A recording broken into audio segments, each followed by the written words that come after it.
Subscribe करें लाल button को दबाकर, उसके बाद प्रेस करें बेल आइकन को। दोस्तों स्वागत है आपका आपके अपने चैनल बेस्ट फॉर यू में। तो आज हम लेके आए हैं आपके लिए sound comparison Boat sound grenade Sony XB01 उसके बाद JBL Go के बीच में। तो दोस्तों आइए जल्दी से डाल लेते हैं इन तीनों के ऊपर नज़र कि क्या क्या है इसके स्पेक्स और क्या ऐसे है इसकी क्वालिटी। तो सबसे पहले हम बात करते हैं सोनी की। सोनी में सामने मिल जाती है मेटल की जाली। आउटर बॉडी जो बनी है इसकी ये बनी है प्लास्टिक की, तो टूटने का डर है गिरने पे। और इसमें कुछ रबड़िस जो है इसके यूज़ किया गया है। कनेक्टिविटी की बात करें तो कनेक्टिविटी इसमें दो तरह की मिलती है, एक ऑक्स की कनेक्टिविटी, दूसरी ब्लूटूथ की कनेक्टिविटी। IPX5 की इसको रेटिंग मिली है, स्प्लैश प्रूफ है ये। और पीछे इसके ये बेस रिफ्लेक्टर है जो इन्होंने ऐसे डिज़ाइन में कवर किए हुए हैं। तो बैटरी बैकअप की बात करें तो 6 आवर की बैटरी बैकअप कंपनी क्लेम करती है। 3 आवर का इसको चार्जिंग में टाइम लगता है। तो साउंड तो हम आपको डेमो दे ही देंगे आगे। उसके बाद बात करते हैं JBL Go की। तो JBL Go की आउटर बॉडी जो है वो बनी है अपनी रबड़िश टेक्सचर से। सारा ये रबड़िश है और सामने है इसके मेटल की जाली। और कनेक्टिविटी की बात करें तो कनेक्टिविटी इसमें ऑक्स और ब्लूटूथ 2 की है। माइक इन दोनों में ही इनबिल्ट है, माइक तीनों में ही इनबिल्ट है। तो अब बात करते हैं इसकी स्ट्रॉन्गनेस की। तो स्ट्रॉन्ग बहुत है ये स्पीकर, मेरे हाथ से कई बार गिरा हुआ है, मोटरसाइकिल से कई बार गिरा हुआ है, पर इसकी साउंड में अभी तक कोई फ़र्क दिखा नहीं है। अब बात करते हैं बोट स्टोन ग्रेनेड की। तो बोट स्टोन ग्रेनेड जो है ये आता है IPX6 की रेटिंग के साथ और इससे ये वाटर प्रूफ है। और इसके कंट्रोल जो हैं ये दिए हुए हैं साइड में। ये है पावर ऑन ऑफ स्विच, ये है song play and pause button, इसी से आप कॉल रिसीव एंड एंड कर सकते हैं। इसके साथ है ये volume control up and down. Texture इसका जो है सिलिकॉन का बाहर से ये जो कपड़ा दिया हुआ है, ये कुछ इन्होंने जो ये बोल्ट दिए हैं नेट बोल्ट, ये बहुत अच्छा लगता है इस पे। ये सामने है इसका स्पीकर, ये है इसका हैंगिंग ग्रिप इसको होल्ड करने के लिए। उसके बाद कुछ ऐसा है इसका डिज़ाइन, देखने में ये मेटल लगता है पर है ये प्लास्टिक। तो नीचे इसकी कनेक्टिविटी दी हुई है सारी। इसके नीचे ये रबड़ का कैप दिया है, इसके नीचे इसकी कनेक्टिविटी है। इसमें एक कनेक्टिविटी ज़्यादा है इन दोनों के कंपैरिजन में। तो इसमें जो है मेमोरी कार्ड स्लॉट है, SD कार्ड स्लॉट। तो इसमें SD कार्ड डायरेक्ट इंसर्ट करके आप उससे गाने सुन सकते हैं। और ये है ऑक्स कनेक्टिविटी और साथ में ये माइक्रो USB चार्जिंग। तो इसको चार्ज होने में भी लगभग 3 घंटे लगते हैं। 3 आवर का इसका चार्जिंग टाइम है और कंपनी क्लेम करती है 6 आवर का जो इसका बैटरी बैकअप।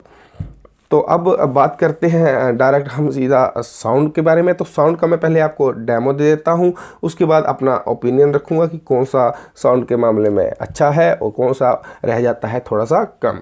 तो आइए जल्दी से दे देता हूं मैं आपको।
दोस्तों ये था साउंड कंपैरिजन इन तीनों के बीच में। तो आई होप आपको आइडिया लग गया हो थोड़ा बहुत कि कैसी है किसकी साउंड। तो मैं यहाँ से जो मुझे लगा मैं आपको थोड़ा सा उसके बारे में बताना चाहता हूँ। सोनी की साउंड जो मिक्सर जो है ठीक है, मिड ठीक है, हाई ठीक है, बेस इफ़ेक्ट ठीक है, लो भी ठीक है इसके।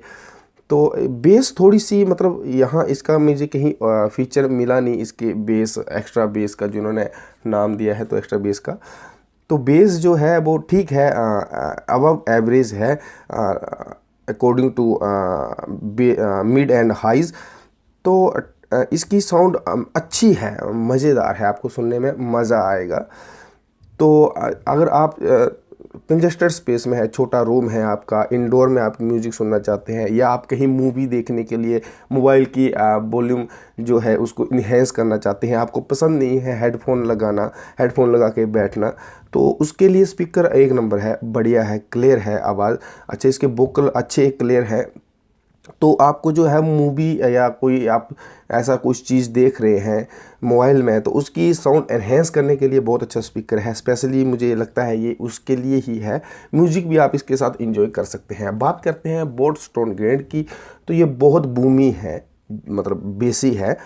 इसकी वजह से इसकी जो मिड और हाइज हैं वो थोड़ी से दबे से लगते हैं, थोड़ी मडी सी साउंड लगती है इसकी, थोड़ी सी, ज़्यादा नहीं। बेस बहुत अच्छी है, अगर आपको बेसी साउंड चाहिए तो एक नंबर स्पीकर है ये। पर थोड़ी सी साउंड क्लैरिटी में थोड़ी सी मात खा जाता है ये। तो वोकल भी इसके अच्छे हैं, साफ हैं, मतलब क्लैरिटी में थोड़ी सी मार खा जाता है बस। अच्छा JBL की बात करूँ तो सोनी के मुकाबले JBL थोड़ा सा कम रह जाता है, इसमें बेस इफेक्ट उतना नहीं आता। क्लियर है, क्रिस्टल क्लियर है, इसका एक एक बीट जो है आपको क्रिस्टल क्लियर अलग से सुनाई देगी। सोनी में कहीं थोड़ी सी वो आ जाती है, थोड़ा सा वो उसको जस्टिस नहीं कर पाता है सोनी। तो JBL का ये अच्छी बात है कि इसमें एक एक बीट जो है, एक एक डायलॉग आपको क्लियर आएगा। डिस्टोर्शन नाम की चीज़ इसमें ज़रा भी नहीं मिलेगी आपको JBL में।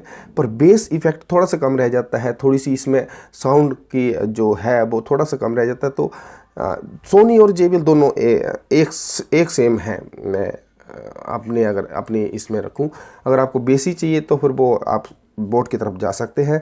तो ये था साउंड कंपैरिजन इन तीनों के बीच में।